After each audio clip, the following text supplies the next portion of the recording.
I'm so honored and excited to share with you Stephen Taylor from WAB International School. Steve, ni hao, and welcome to the podcast. Thank you for having me. I'm the one who's honored. Your work is brilliant. Yeah. Can you briefly tell us about how you spend your days and where you spend your days to give listeners a context of where you are? So I'm Stephen. I'm from the UK originally, and this is my 20th year in international schools now, or over teaching overseas. My job here at Web is I'm the Director of Innovation in Learning and Teaching. And so my days are pretty variable between what we do. My responsibilities include things like the accreditations that we do, the pathways that we're on. Over the last couple of years, a lot of work with students and strategic leadership, strategic planning. I work with the senior leadership team and the senior educational leadership teams. So that includes things like curriculum coordinators, working alongside the head of EdTech and IT. Um, there's a lot of things that are going on in terms of projects and development at the school. So, another project at the moment is thinking about new science spaces. My background is in the sciences too. Um, so it keeps on coming. A lot of parent workshops and things like publication for parent information, and kind of the privilege, I think, which we all have in schools like this, of being able to play with new ideas and think a lot about what might be the future, what's useful. Um, I do spend a lot of time kind of working on things and try as much as possible to get around the campus. It's really joyful to be able to go in different school sections as much as possible. And sometimes the year are much easier than others.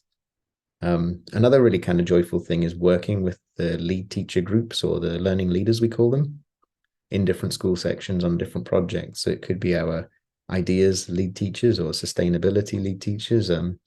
Even tomorrow, actually, after recording this, we're working on inclusion and language policies and thinking what they might look like. So lots of really kind of interesting work to do here. Yeah. So, leadership steering the way and creating the conditions for students and teachers. I think creating conditions is hopefully a nice way to approach it. Yeah, in this way. Can you share a story about teaching that has influenced your practice to this day?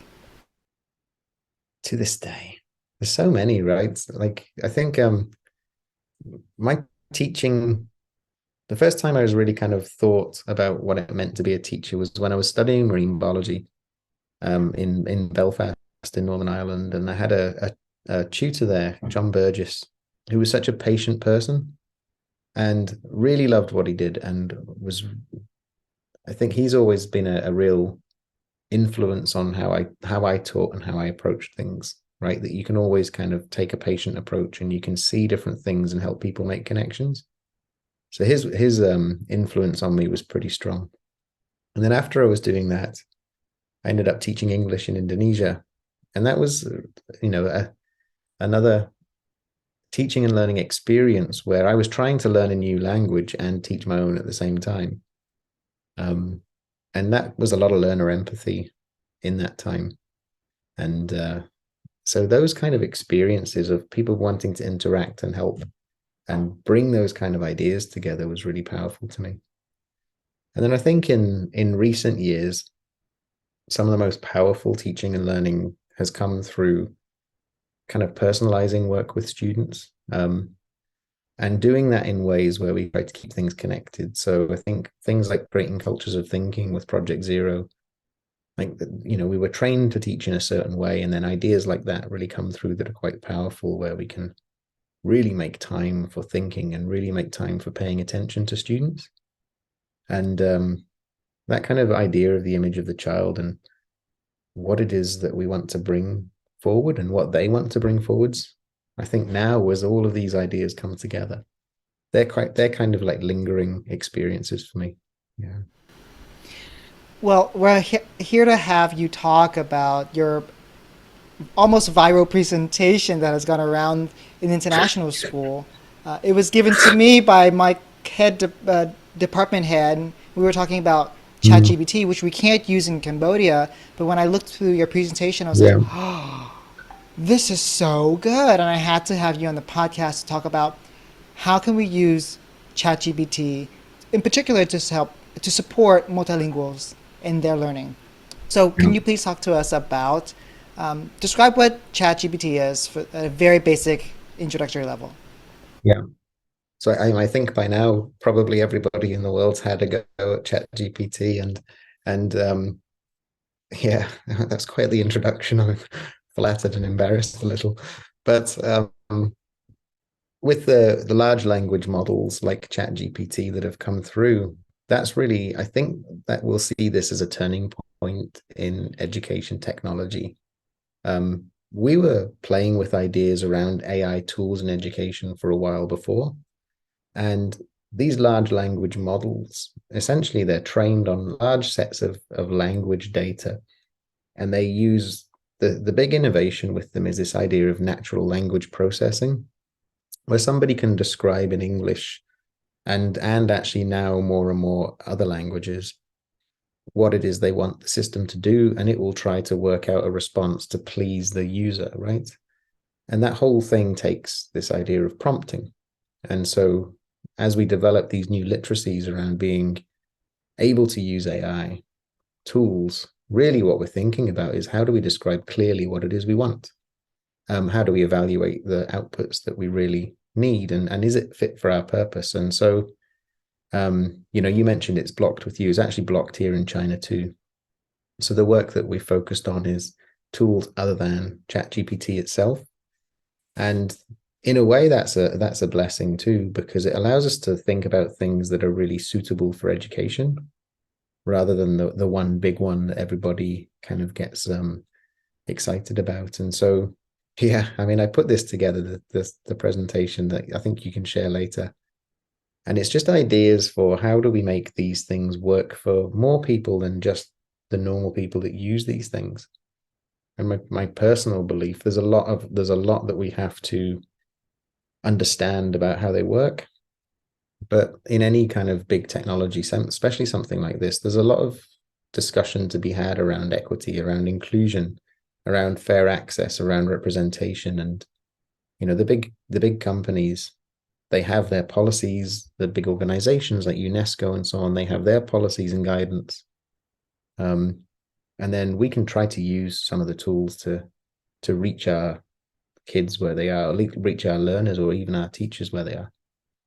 And there's a huge potential here for people to save themselves a lot of time as they're trying to do the right thing. And I think that's a kind of principle for me is how do we make it easier to do better things? Yeah. So, I think you have the teacher's attention here, where you talked about we're so busy, it's just trying to help us save more Yeah. time to do the good work with the we're doing with students. So, I like how you said Yeah. that. Maybe we should call this not Chat GPT and call it language models, AI language models instead. Well, can you tell us about how can AI language models support language acquisition? Hmm. So there's in in when we're thinking about language learning, right? And I'm not a big expert on language learning. I was a language teacher for a bit. Um, I was a biology teacher for a long time, and that in itself is also a language course. I'm fascinated with how we support these multilingual learners in our schools, and we think about ideas like, language equity and supporting all the kids in our class. The idea of maybe translanguaging too, like what is the language the students are thinking in to be able to meet the target language later. And actually, we can do a lot with these tools that we have. In some ways, it's about making the input really comprehensible. So, can the students access the target content or the target concepts? Some of them can be used to help make it personalized. So, tools like Perplexity, which I really like, you can put prompts in there and ask it to find examples of a phenomenon or an idea from the student's home country or the student's home context. You could ask for, say, three physicists who come from Indonesia who are working towards the Sustainable Development Goals, and you'd be able to start to find examples that you might not so easily be able to find with simple Google searches. Other things you can do for comprehensible input. If you're well organized, you can have your vocab lists and have them ready to translate for students so that that pre-teaching the vocab idea can be done a bit more quickly. And they're not perfect, so they need some adjustment, but they get you to a good place much quicker than individual translations or having students using their dictionaries or trying to translate line by line. And I think about the idea of, can these tools be used to take away some of the administrivia? Like, what is it that's taking a lot of time? If you wanted to meet the needs of all the kids in your class, it would be impossible if you have 10 languages in the class to really spend the time that you want to spend with all the students if it's all burned up by you having to do manual work just around documentation. So there's an awful power there's a huge power with these to do a lot of the documentation and administrivia type work. And then on the other side too, there's also different ways you could use it for helping students with kind of active outputs, and even to feedback as well. So yeah, I think there are a few really powerful tools that I would kind of suggest people to try. Do you want to talk? Let's break up the conversation in this way. Let's talk about, you Yeah. introduced with us comprehensible input with AI Mm. language models. Let's go there. Can you give some examples of making text more comprehensible, making a video more comprehensible Yeah. for students using AI? Yeah. So like if you use a tool, so I know we have a lot of teachers using a tool here called Education Copilot, which is it's a good tool actually. For it can help with lesson planning or context building. It has a freestyle section where people can put sections in. So in the slides that I'll share with you there's lots of screenshots and prompting examples for how to do those things. I mentioned before Perplexity, which I think is probably one of my favorite tools. So it's a Bing plus search tool, and it won't write. It has concise and it has extended responses, but not to the length where it can write things in terms of assignments. But it can have things like a follow-on conversation. It doesn't always need a login. It will provide sources within the text. So then you have the opportunity as well there for students to do like it'll pick up to 5 sources where you could look at different sources and help students with their source selection. You can paste pieces of text into these tools, or even URLs, and give them an instruction to summarize something. So you could take maybe a lengthy article and have it summarized in bullet points. You could maybe even ask it to summarize those bullet points into the language that the student thinks in. And so you think about those ways in which they can weave in and out of what you're trying to support the students with. The other thing that ChatGPT does and Perplexity does as well is when they have a follow-on conversation, it builds on what came before. So, with the student perhaps using Perplexity, they might be able to get started and then they could carry on. Okay, I need these definitions. Or can you suggest 5 comprehension questions to help me understand this piece of work? And maybe that then becomes the conversation that they have with each other around the table, or the conversation the teacher can have with the student to see if they've understood what was in the text. So those types of prompts and examples, they can be done very quickly now, where I would always, and I would suggest this for any teacher trying to use these tools for the first time, always do it with a topic that you really understand well and a language that you really understand well if you're trying to work across languages, because then you'll be able to see where the weaknesses are as well.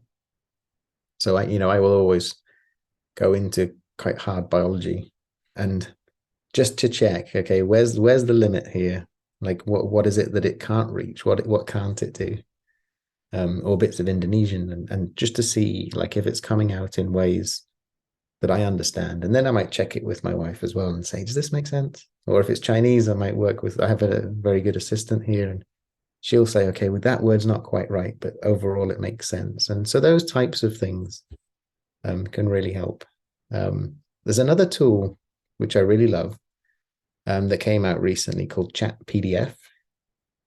And in this one, you don't need to have an account. You can if you want to. You can take a substantial PDF document and put it in, and it uses the large language model technology, but it focuses on the content of the PDF document. So, like a really good example recently we tried was the Oxfam Guide to Inclusive Language was a new publication, and it had 92 pages, lots of graphics and all that, but lots and lots of text about why do we choose certain terms instead of others. But you can then have a chat with the document. So let's say you're nervous to ask a question or you need to know something. You can ask the document the question, and the chatbot will tell you why you should use a certain term or not use a certain term, and it will tell you what page to go to. It's really powerful stuff, right? Another really powerful tool that I think almost everybody already has now is Canva, and they just released all their AI tools as well. So in the toolkit for Canva, you can actually have a slide translated. So something in the slideshow you can try. You could have a slide that has your target language on it, and then you could use that tool to make a translation for each language in your classroom. And so the kids could have a placemat or a page that's just for them. And so that they would have the two things next to each other so they can go across, right? And so if it's used as part of a translanguaging strategy, it can help them think, right? And maybe you plug that into a thinking routine, or some of our brilliant teachers here at school, we saw some examples of how they help students think in their home languages and then present back to English when they come back. So these tools already are starting to work. I think one of the key things is thinking about how, like, what is it you really want to do with or for the learners, and how might that save you time? And there's probably now already something that can help you get going. And I know some of our teachers here are already doing fantastic things with it in similar kinds of ways, right? Quickly producing vocab lists, or pulling out key ideas from a text and translating those, or summarizing, rewording. You can ask the tools to explain it at a certain age level too. So you might have an article or a piece of text, and you could say, explain this to me for an elementary student or a middle school student or a high school student or a degree student or a postdoc. And it will try to do those. These tools will try to do it. I think you always have to be careful, though, about this idea of hallucination in large language models. Like, it wants to please you, so sometimes it might make things up. So, and I anthropomorphize that. That's terrible. I shouldn't do it. It doesn't want to please you. It's trying to meet the goals that you set it. But there's lots of ways to sort these things out. I think there's a lot of things there that we can check. Like there's a lot of cautions to have too, right? Like we need to always check like things like the terms and conditions. Like where's the data going? I think something that we're quite careful with too is you don't want to put student personal data into any of these systems because we don't know always where that data goes. But when it's neutral things, perhaps like a block of text a student has written, or an article that's being paraphrased or something, you're probably okay. The other one is things like age limits and so on, like ChatGPT we mentioned before is 18 rated. And you can do it, you can have 13-year-olds use it with parent permission, but and I know some people are doing it, and if we had kids, we probably wouldn't stop them doing it if their parents were doing it, but technically we're not allowed to. So, and I think that's an approach that some schools have taken already. So yeah, there's plenty in there. I think thinking about the ethics of these things too, before we move on to kind of more active outputs and so on, like there is a human cost to all of this. I think people might have seen in the news not so long ago about keeping it safe and the human cost of tools like ChatGPT, where workers in, I think it was Kenya, were paid very low wages to make sure that the language models were kept safe. Like any training, we have this idea in AI called RLHF. So it's like reinforcement learning with human feedback, and the human feedback requires humans, right? So some tools like Perplexity, you can upvote and downvote the responses. Essentially, you're helping to train it by giving it feedback if it works. Um, but there's always a cost in the background, right? And there are things that we need to consider too, right? Are we using these things ethically, safely? There's a pretty significant environmental cost in terms of the servers and the energy and the water and all that it takes to run them too. Yeah, but there's that now that we have these, and these tools have basically been plugged in to everything that we use. Microsoft's got them, Canva's got them, and so on. I think we can learn to lean into it and take those steps to demystify it. Yeah. How have you seen students lean into AI models of language models? Meaning, how have you seen So students use it the most and teachers use it the most? at the moment, what I can see is more like things that I've described, where people are trying to either use it to get lesson planning ideas or build context. People can use them to get a different perspective on a topic.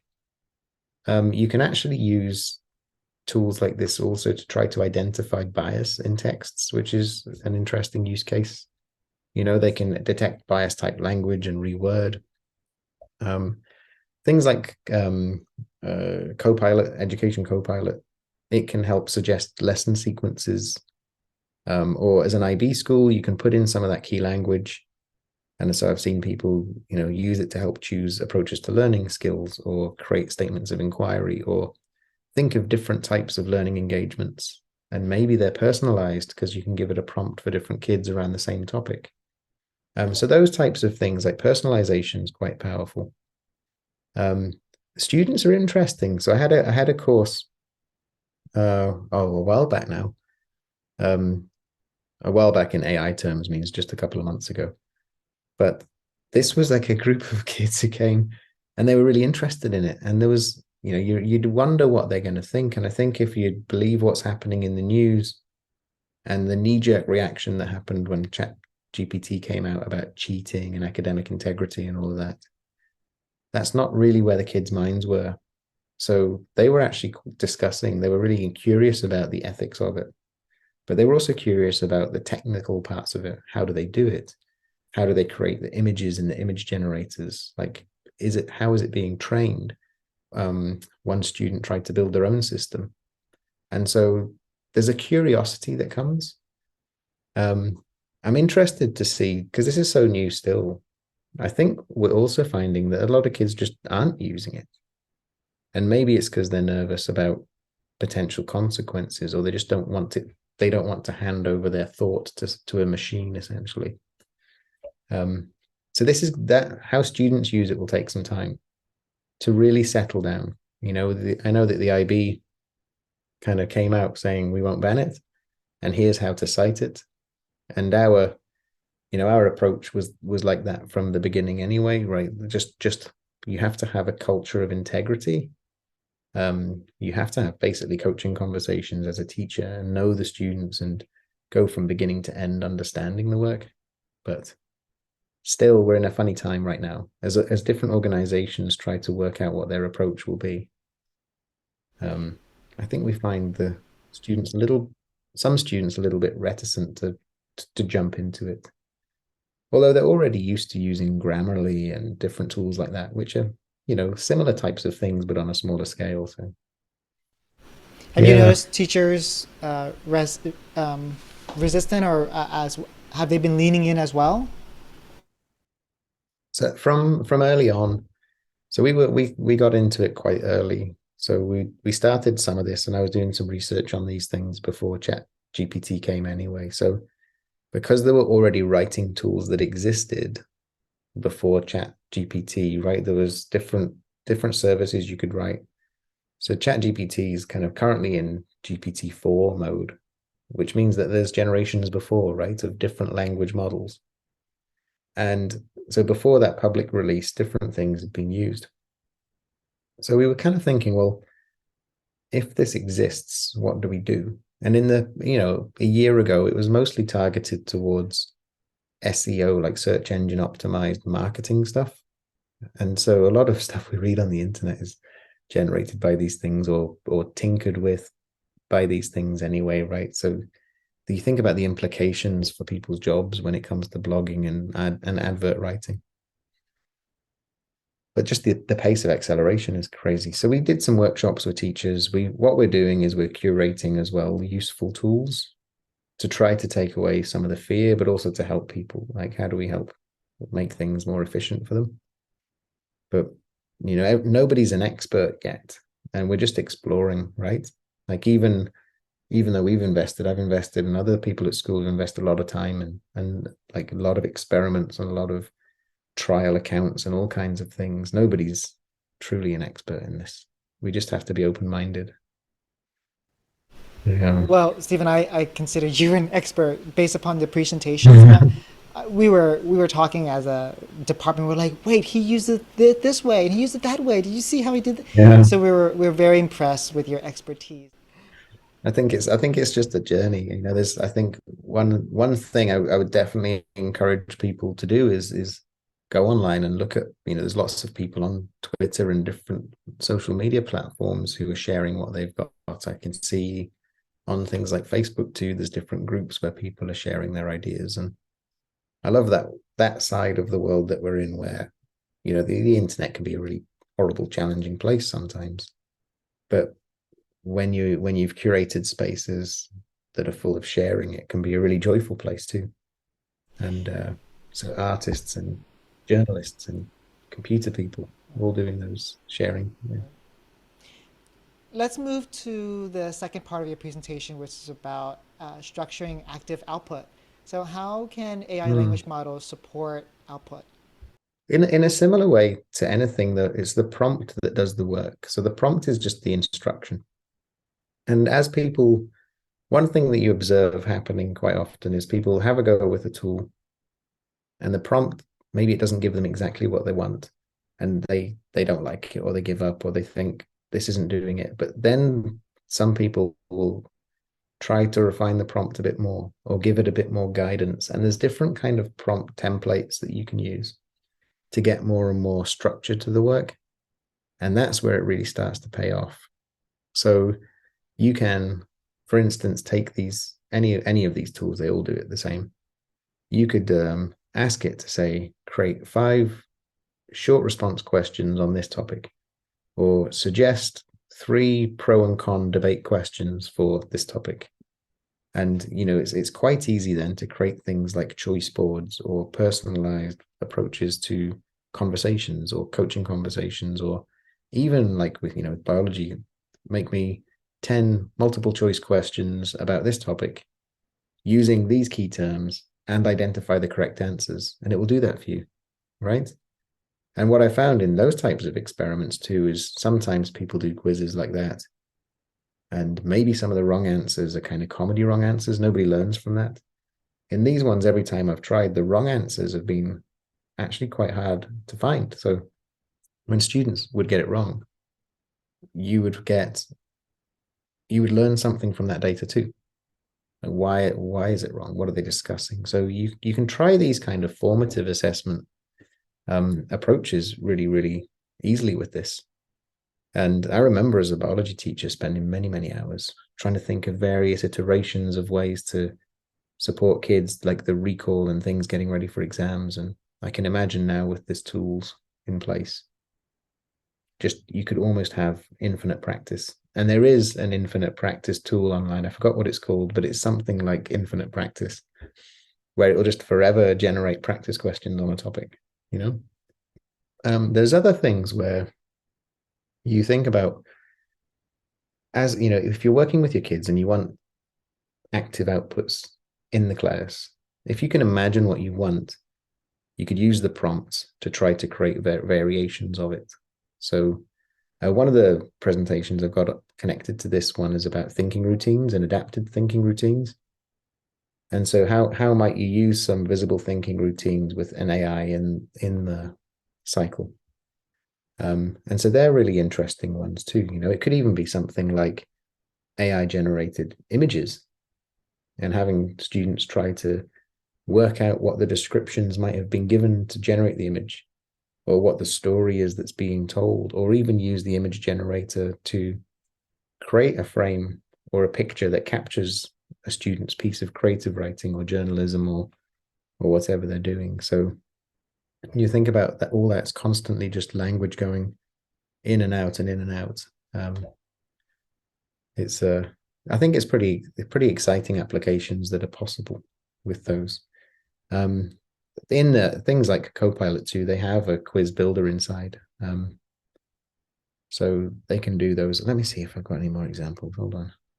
Yeah, the other one's like making connections. So Perplexity is an example too, where somebody might have, maybe they're trying to create a pro and con discussion or an advantages and disadvantages, or they're trying to kind of remove bias from the language, or they're trying to think about how does this topic relate to the sustainable development goals, which we talk about a lot at our school. And it can create bullet points and make those connections and send them off into new research too. Now, other things are available, not really for kids yet, but there's one. Let me see if I can find it. There's another one where we're starting to get into tools that are available that can actually give feedback on kids, on people speaking. So the where's it going now? Udly was one. So as an adult, you can use it as an English learner, and it's free, and it will give you feedback on filler language and the way you present and do all of those things. Um, Other things we're seeing is Quizlet, which is an app, is currently beta testing GPT-4 as a personalized tutor. So again, if you're over 18 and you're in the US, basically on the app, you can get a personal tutor that will give feedback on the work that's going. Khan Academy is doing the same thing. So a lot of these services are heading into that space where your output or your practice gets instant feedback in the mode of a personalized tutor. So the Duolingo has one too. I forgot what it's called, but you should look that one up too. Yeah. Are we going to be replaced by AI then as teachers? Well, I don't think so. What do you think? And what's the most important job of a teacher? It's a relationship. Right. Right, right. So I think with like being more human and putting the human interaction and the contextual things and making those personal and cultural connections, like being open to what's happening around us. I think maybe there's potential here to bring more of the beauty of real teaching into how we invest our time. I hope I'm right. I hope this is the way it goes. No, I feel like if we build the models and we try these things out and show the positive uses that we can do, then we can create more visibility of the right thing to do, kind of ethical and inclusive things. Yeah. It's when I hear of ChatGPT, people always use the analogy of when a typewriter came out or when the internet came Mm. out, and people were like, "No, this is the end of learning. This is the end of thinking," and yet it hasn't been. We've learned to use the tool to augment Mm. and to reinforce our instruction, not to replace it. Right. Yeah. Like the teacher can become augmented, the student can become augmented, but the student teacher relationship shouldn't go away. And the bits of the job that we do that could be replaced by tech leave space for things that we can do that's more powerful, right? So, I think where you have an approach to learning that is really meaningful and purposeful and joyful and has that inquiry at the heart of it, and students are learning a lot and making use of it, I think this can only help, right? I do worry for colleagues in situations where it's very content and exam driven and where responses are very standardized. And, we're very fortunate here that that's not the way we approach things. But it still exists. And the teacher individually doesn't necessarily have the power to change that. So I do feel for people who have that pressure from the external pressure in the way they work with this new external, what they would see as a threat to how they do their jobs.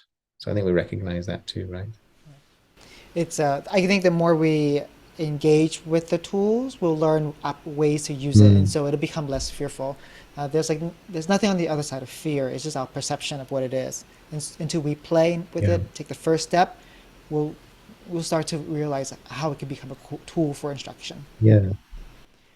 I think in creating cultures of thinking, there's the force of time. And we think about time as being this valuable resource that we have. And when Rich Art talks about investing time to make time. And I feel like this is one of those moments where if we invest a little bit, that we can find resources that people have shared and curated across the internet. If we take a couple of hours, every few weeks and just try something out, I think that could compound in terms of saved workload and ideas. Yeah. I think there could be a valuable investment here. So And it's to go so monetary. Yeah, in terms of money, it's very low cost, which is one of the amazing things about this. Um, I feel like this is a moment too where even though the big companies have dominated the discourse, there's other agencies too, like Hugging Face, which I have a lot of interest in and love for, which have these strong commitments to diversity and inclusion. They have demonstrations of bias and they have kind of spaces where they're trying to champion the work of people in machine learning who are trying to do the right thing to make sure things don't go the wrong way. And they're doing it for free and they're doing it open source. And what I think and I hope will happen is, despite what the big companies do, we'll see more opportunities for people around the world at different levels of education to be able to demonstrate what they can do and make use of it. And so you can go into things like Hugging Face and see different language models being developed, not in English, different demonstrations happening in different ways that can be more inclusive. There's the power of AI tools in the preservation of languages, right? And those types of things, like, a lot of SDG related work can be automated with AI as well. So there's those kind of much more advanced but real examples of what could be good, yeah, if we let it be. I like that. What could be good if we let Mhm. it be? And you gave really good examples of like translanguaging with instruction, having students use uh, something translated into their heritage languages. Yeah. To go back Yeah, to output, so you're basically saying to support students with active output, you prompt the tool for it to provide ideas for students to write about or to present about. Is that right? yeah, yeah. Sorry, that was a super long, probably not even an answer to the question you asked 10 minutes ago. But yeah, yeah. No, you can, you can ask it to do what you want. So often people would have asked for maybe some discussion starters or some comprehension questions or even a speech outline, or any of those types of things. And so you could have, maybe you got 30 kids in the class all doing a speech on a certain concept, but individual topics. It could be used to help generate headings or subheadings for each student to get them started and maybe stick that into the middle of a mind map or a set of notes and start to get going with those. And the with very careful prompting, you can even use these tools to give feedback directly on text. So you can put a passage in but it's quite complicated to set up, but it can work where, if you ask it to give feedback, just give feedback on this piece of writing, it won't really know what to do. So it will try to do something. But if you give it a clear instruction of the role that it will play and what it needs to measure against, and then put the example in, then it will give some bullet points of how to improve.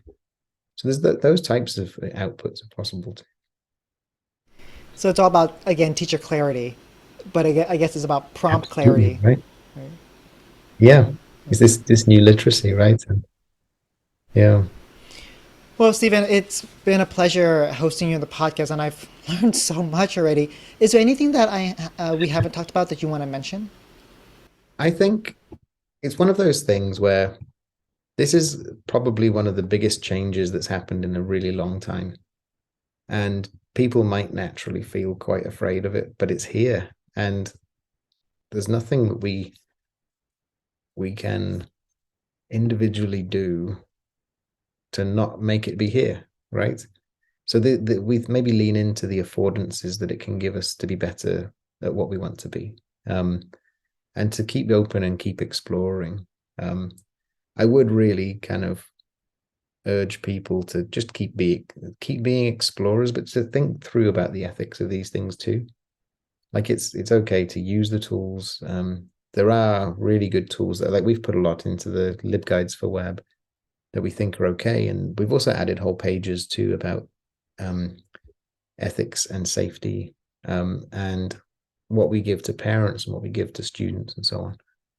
So kind of approach it with an open mind, but also consider the other elements of things around ethics, inclusion, safety, sustainability, and so on. I usually end my podcast with asking teachers to give me a red light, yellow light, and green light. It's something to start doing, stop doing, and continue doing. But I think because Mm-hmm. this is so new for all of us, why don't we just have you end by saying, what is one thing that teachers can start doing with their multilingual students using AI language models? Like, what's one easy way to start? I would say start looking for examples around you and start thinking about how to make the language accessible to students. And can this tool or can any of these tools take away the burden of the work so that you can spend more time with your kids? And that's Yeah, where technology can't replace us. It's about the relationships. it'll never replace us for that. Yeah. Yeah. Well, you've mentioned the word. Do you know what word you've mentioned the most in your podcast? No. Joyful. You've mentioned it 4 times, and it's also Good. in like your mission statement. So it has been a joy talking with you. I feel like you're already a Mm. colleague. I can see myself working with you in the future. Thank you for sharing such a clear, well constructed presentation that I didn't have to. All I had to do was read the presentation slides, and I got it so clearly. Very few times Yeah. have I seen presentation slides that people share that I didn't like. I needed the actual presenter to be there, but I didn't need the presenter to be there. I didn't need you to be there. You wrote it for us so clearly. So, thank you so much for giving us that Thank you. gift, Stephen. No problem. I mean, I think I said before we started, I believe when we're in this, we occupy this very privileged space in international schools, right? Yes, And yes. we have the assets, we have the resources to do these things. I've always believed that if somebody's working on something that could be of use, then just share it because everybody can learn from it. Or I mean, maybe it's no use to anybody, but at least it's out there. Yeah. Well, Yeah.